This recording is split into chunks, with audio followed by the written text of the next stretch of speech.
U zadatku ćemo računati površine geometrijskih likova. Formula započinje znakom jednakosti. Stranica A puta stranica B.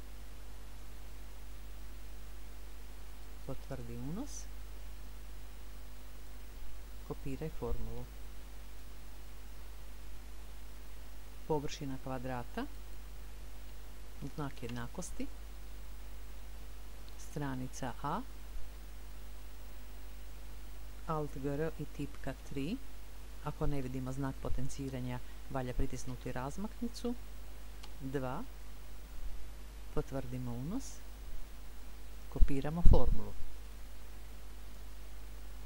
Površina kruga, formula započinje znakom jednakosti, radijus na kvadrat, Alt GR tipka 3, razmaknica, 2, puta, valja pronaći pi u popisu funkcija f od x.